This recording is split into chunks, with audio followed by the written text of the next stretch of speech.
the Volvo XC60 Recharge. It's a plug-in hybrid that has a traditional petrol engine, but also can run up to 78 kilometers on electricity alone. Now, prices for these, well, they start at about 68,000 euros and they work their way up to about the early 80s, 81, 82,000 euros. And in this review, we're going to be taking a deep dive to see how does it fare against its competitors like the Audi Q5 and of course the BMW X3. This is the Done Deal YouTube channel. I'm David OC. Let's get into it. The XC60 has been around for about 7 years now. It's had a facelift, it's had different powertrains. This most recent one has a different battery setup than previously. But Volvo as a brand, I always think, who buys Volvos? People who are very safety conscious, who want something different from the mainstream German brands. And for the most part, Volvo has always been very premium, luxurious, and almost elegant. It hasn't really rose to the black alloys and the blacked out grille, but this one, it is. And actually, I think it looks absolutely class. Underneath the bonnet, we have a normal 2-litre petrol, 4-cylinder turbocharged engine, and that drives the front wheels. However, there is also an electric motor at the rear which drives the rear wheels, and combined those make 350 brake horsepower in this version. There is also a T8 version which combined actually makes about 455 brake horsepower, which is a whole lot for a family-sized SUV. Now, what powers that electric motor is a 18.8 gross kilowatt hour battery, and that can be charged up through here. And the EV range on that is 78 kilometers, which is exceptional. And I know what you're thinking, yeah, but it'll never actually do that. Today, I can see my breath. It's about 3 or 4 degrees Celsius. And with a full charge, I was getting 68 kilometers, which is pretty decent and more than enough for most people's daily commute to and from the office or to drop the kids to school. So we're now in the cabin of the XC60 and it's a lovely place to be. Everything you touch feels really premium and just well built. Sometimes on some other cars there might be some cheap buttons here and there, but no, everything feels expensive. The seat is gloriously comfortable. On this particular version, it's got heated seats, cooled seats, and massage seats. And I swear it's the best massage seats I've ever sat in. However, they're still terrible compared to like a massage chair or something. Don't get your hopes up too much. Then in terms of how it actually drives, well, really nice. Obviously it's an XC60, it's big, but it's not an XC90. It's not ginormous. You don't feel like you're gonna be hitting the curb or hitting some other wing mirrors as you drive past other cars.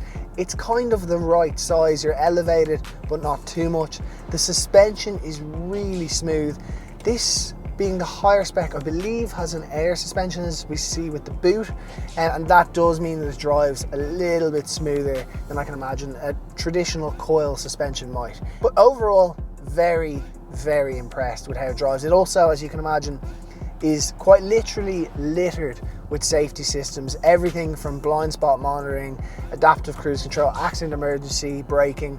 It's even got things like oncoming lane mitigation, meaning that if you were beginning to drift out of the lane and there's a car coming towards you, it will keep you in the lane. And of course, it just has general lane assist too.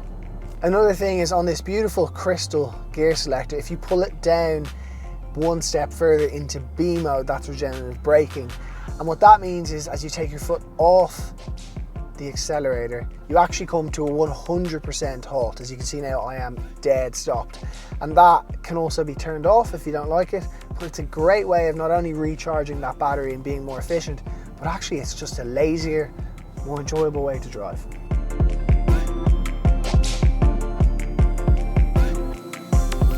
The boot. This is kind of exciting in a weird, kind of wonderful way. There's a lot to show here. So 468 litres, worth noting, the original XC60 that came out, it actually had a slightly bigger boot, but obviously because of batteries and electric motors, it has shrunk by about 15 litres, not a whole lot. Now, I do want to show a couple of cool things. The first is, if this is a little bit too high for you, or you need to get dogs in, or child prams, whatever it might be, on this top spec one, there's air suspension that adjusts.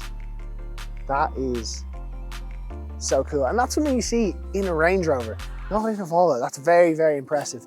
On top of that, let's talk about towing, because lots of people do some towing Well, you just press this button and we have a retractable tow bar that can tow over 2.2 tons, which is actually class leading. The X3, the Q5, none of them can tow that much, which is very impressive. And it's just very practical, loads of space, a big boxy shape. There's a nice little adjustable little thing here. It's a little bit flimsy unless you have the technique down, but it works really, really well. And it's just a really nice boot where the seats fold down. There's a ski hatch, 12-volt socket. Overall, I have to say, 10 out of 5 for that one, because it's absolutely brilliant. So as if the boot wasn't interesting and exciting enough, they've gone to town in the rear, and it's just the best backspace I've ever sat in. Loads of knee room, a really large amount of headroom, particularly considering you've got that glass panoramic roof. But it's really when it comes into practicality that this just gets into a league of its own. So to begin with, the ISOFIX points are really easily accessible, and for parents, that's great for putting the child seats in. And it would be great for putting the booster seats in, except Volvo have you. Look at that, an actual booster seat built in. I have never test drove a car like that in my whole life. I adore it. Well done, Volvo. There's also some USB-C charging points here. There's a really premium armrest with just the most elegant opening cup holders, and as a whole, it's a lovely place to sit back here. One thing I will say is, in something like an Audi Q5, the seats actually adjust forwards and backwards, which you don't get in this, but we'll let it slide because it's got that absolutely incredibly cool booster seat. I don't even have kids and I'm excited about that. Now at slower speeds and reversing in and out of parking spots, there's a brilliant 360-degree camera overhead there, and that is just so useful in the day-to-day world. And actually, the infotainment system is the general Volvo. If you want to learn a little bit more about it, you can click one of our previous Volvo reviews up there, but it is a great system. A couple of things I love is that obviously your Google Maps is just there on it, which is excellent. Things I don't love, Apple CarPlay is wired, and also to do anything with your climate control or to do anything with your driving modes, it's all through the infotainment system, which I just find can be a little bit distracting as you're driving along. Now what I do want to talk about is the different driving modes, because what you can do is actually click hold, save your EV range. So let's say, for example, you're driving from Cork to Dublin and you know you're going into the city centre.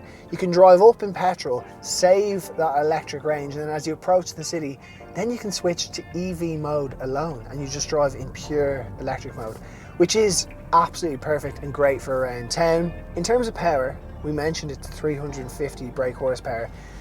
And when you put your foot down, there's a little bit of lag, but she moves pretty quickly, and actually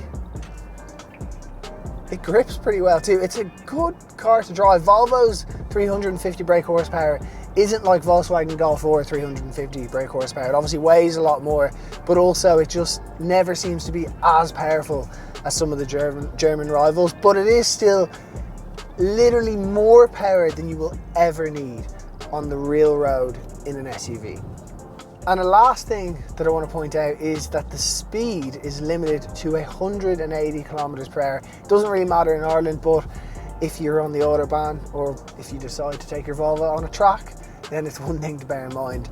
But as a whole, I have to say 10 out of 10 in terms of the fit out in here, the way it drives, there's wireless charging. It's just a glorious place to go on a long, comfortable drive.